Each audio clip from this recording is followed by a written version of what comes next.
Idemo sada na jedno još zanimljivije mjesto. 1200 izviđača iz Hrvatske i svijeta zakampirali su kamanje uz rijeku Kupu. 10 smotra, 10 izviđačkih čuda i 10 izazova u kojima je sudjelovao i Tim Kovačić.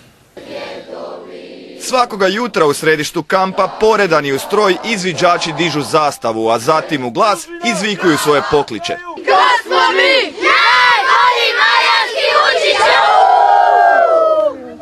10 dana boravit će u šatorima okruženi prekrasnom prirodom koju će izviđački čuvati. Znači logorska vatra je sigurna?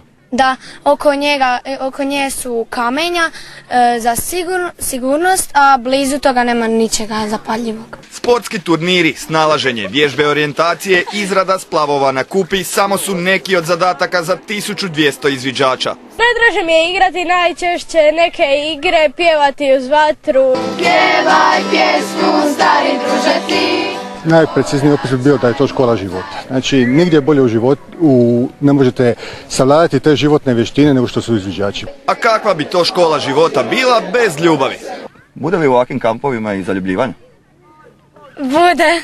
Bude? Jesi se ti malo zaljubiškala u nekog? Nije nego naša prijateljica. Novi pustolovi na 10. smotri izviđača naučit će ponekad i najtežu životnu vještinu, šutnju. Ova žuta marama oko ruke znači da si u zavjetu šutnje i da ne smiješ pričati pola dana. Reci mi, zašto je to tako? Nisi baš pričljiva, jeli? Hoćeš mi ti reći zašto nosiš ovu maramu? Mi šutjeti nećemo, izreći ćemo izviđačku zakletvu i naučiti pokoji izviđački čvor i to na teži način. Ovo je pravi izviđački čvor kojim se vezuju ljudi i ne bi se trebao moći odvezati. Znači, ovo su izviđačke lisice? Da. Dečki, di ste? Jer ako se jednom vežete uz izviđače, to će trajati zauvijek. Dečki, ovo nije baš smiješno, dečki.